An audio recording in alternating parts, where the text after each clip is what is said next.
So, do you guys recognize me anymore?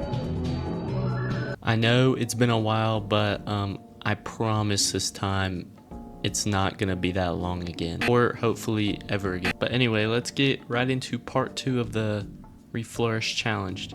Now, the reason why I did this challenge was, to keep things fresh with like the new plants and the new worlds and stuff. So with that mindset, I'm going to not really be doing any regular levels of the worlds unless they're actually hard, which I do expect them to get harder in later worlds.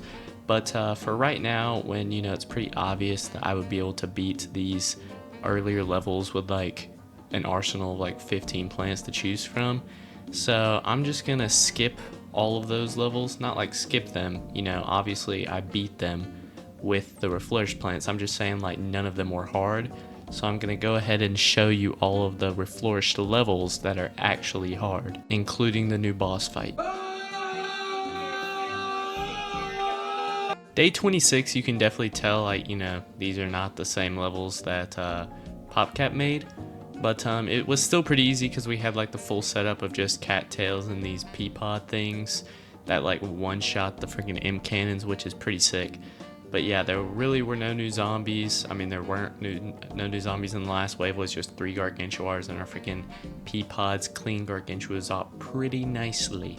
And since I'm just using whatever I want at this point, I'm just going to give the rest of the tier list of the plants that I've been using. Okay, for the tier list, we're going to go from top to bottom. Okay, to start off, we have the Void Orchid. Oh my gosh, she's so trad. Maybe with a select few plants, the Void Orchid could be good, but basically what it does is it just turns a zombie into a little like black hole that like sucks zombies into that lane. Basically, to dumb it down, it's basically she like zaps a zombie and turns into like a sweet potato. With the plants I'm using though, just the Reflourished ones, it just isn't good in like any scenario, and its plant food kind of sucks. It just makes like a bigger black hole, and I don't really see like how it does anything better.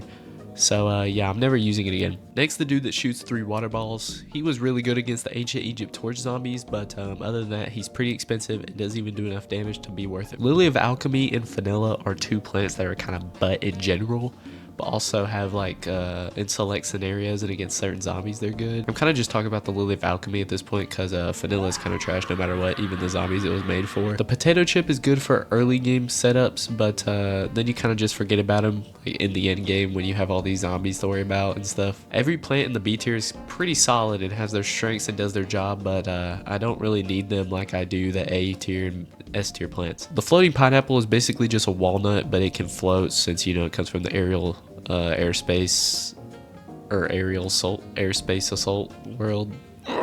Then the pea pod we can't really win without, but basically it can pretty much destroy anything if you have enough of him on the field. Of course, he costs 250 sun, so you can't really have a bunch of him, but I do believe without cattail this challenge would be impossible. It basically does everything for you. It shoots behind you, its plant food is absolutely massive and does crazy damage. Now back to the Reflourished worlds. Day 27 was just the whole bridge being covered in Dave's moldy ditchies. Literally all I did was use cattail and the pod to get through it. I know somebody's going to be mad in the comments for me using those. Day 28 is to survive with the given plants challenge. Our main plant for this level is the apple mortar, which his price in this mod went up a whopping 175 sun. Maybe they also made it better. I didn't really look at the stats, but I mean he cleaned them up quite nicely. Day 29 was a chaotic conveyor level. Like literally this level is harder than any regular PvZ2 level. It's literally just banana launchers and coconut cannons and snapdragons and repeaters. I mean, it's low-key kind of luck based because you kind of just need the exact right setup, and but it's the fact that I can sit here and play this level for 15 minutes and get slimed out at the very end and have to do it again is kind of crazy. You basically just gotta remember to use your banana launchers and stuff whenever they're ready, not let anything go to waste. The Snapdragon plant food can also come in clutch. That thing is absolutely crazy. I just wish the Snapdragon didn't cost like 450 sun. Day 30 is a crazy level to even think about making, I'm not gonna lie. The people who made this were definitely smirking making this.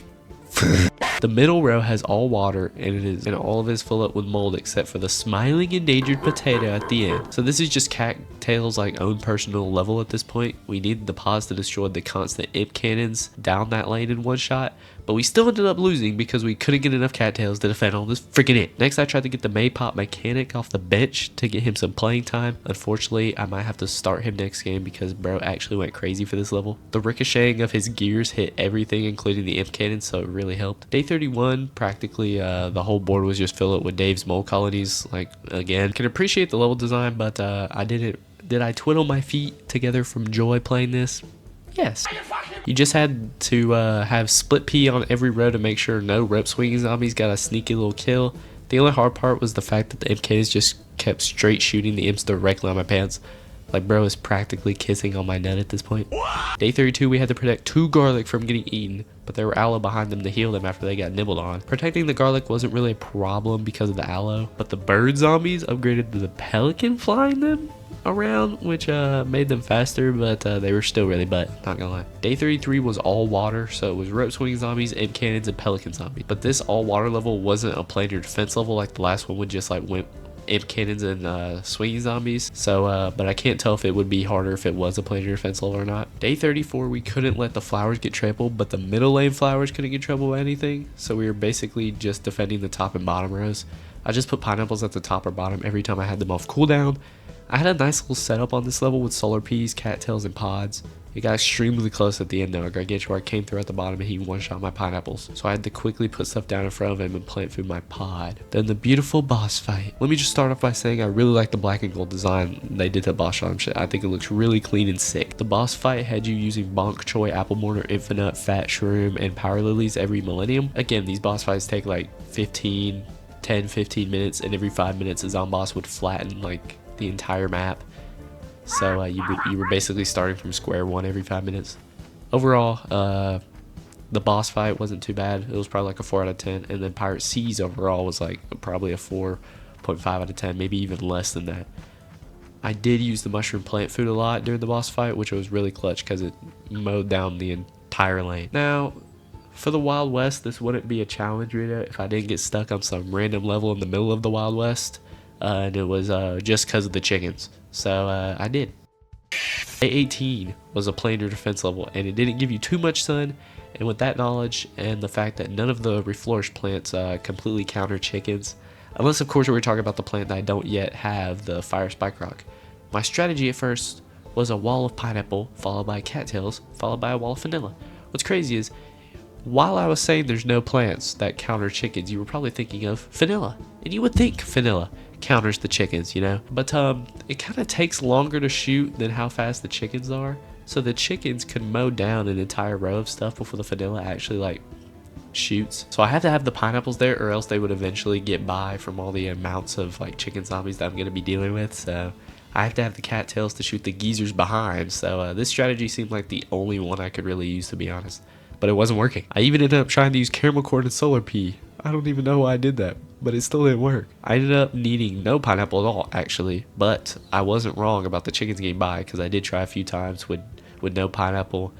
But the trick was to use the cattail plant food as soon as the massive waves came in to destroy literally everything, and you had to hope and pray the massive cattail bomb hit in the middle and blew everything up. Eliminating the waves immediately made it to where our vanillas didn't get overwhelmed. But that level was the only one that was hard in the regular levels, so now it's the expansion ones. Day 26 was a lot of hubba lubba, but it probably would have been harder if I didn't have the Vicious 6, Phantastus 4, and the Chop Trio all on the field at the same time. Day 27 was just about protecting 3 P-Pods on these mine carts. It was pretty easy once we had a decked out P-Pod in every single row, because there wasn't really any stopping it, and there wasn't really any major threats either. It really helped that the P-Pods also like stun the bulls as they're charging with the plant food. Day 28 was absolutely terrible every way. I was playing with my eyes halfway open because I was done with the level by the second attempt. I did not want to do it anymore. And it felt like every zombie was a bucket head or better. But then there were also chicken zombies, so I had to waste all of my money on a whole row of vanillas while my front lines were getting slimed out by everything. But I focused on vanillas first, then cattails, then my paws, then I just spammed pineapples and sparios whenever they were ready. I also got the tumbleweed for beating this level, which, you know, makes sense being in the Wild West. Don't know why a pop crap couldn't think of this. Day 29 was an easy conveyor belt level. Day 30 was protecting 2 split peas, and all you could place down is lightning reading freaking beans. And they placed 1 twin sunflower for you. thanks. The level itself was pretty easy though. Day 31 had all the same zombies and stuff, but was somehow 20 times harder than the last one. I could not get a setup going at the beginning of the match to save my life. They even gave me 2 free pea shooters, acting like that was gonna help me other than just being a nuisance and blocking freaking me putting good plants there. I tried mixing it up and using different plants, but this was the wrong level to do so. The water pellet plant reminded me how butt he was again, and the only thing I learned from using the other plants is that the abducting thing can suck up bulls.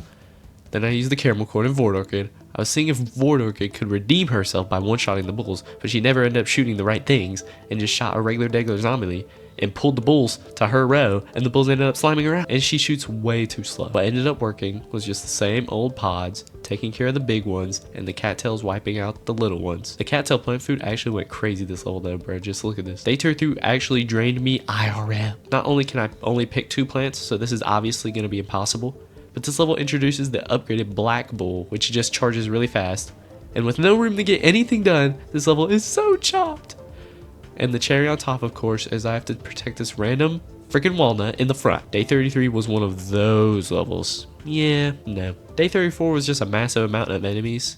We just put a bunch of cattails, solar peas, 2 void orchids in the back that did nothing. I just wanted to do it for fun. But the boss fight did look cooler than the original, with the black bull in the back in very vibrant colors. Made everything really appealing and way better than the original design. Until you realize that you have to look at it for like 15 minutes.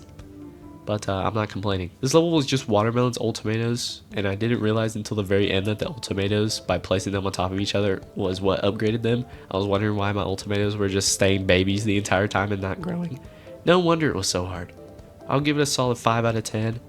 The boss fights aren't too hard yet, but it's definitely going to get harder in later levels. But anyway, guys, I know it's been super long, but I'm not leaving this long in. I swear on my... What? But seriously, it's not gonna be this long ever again, I swear. As long as you guys keep watching, I'm not going anywhere. And thank you guys for watching, and I'll see you in a day or 2. Stay freezing.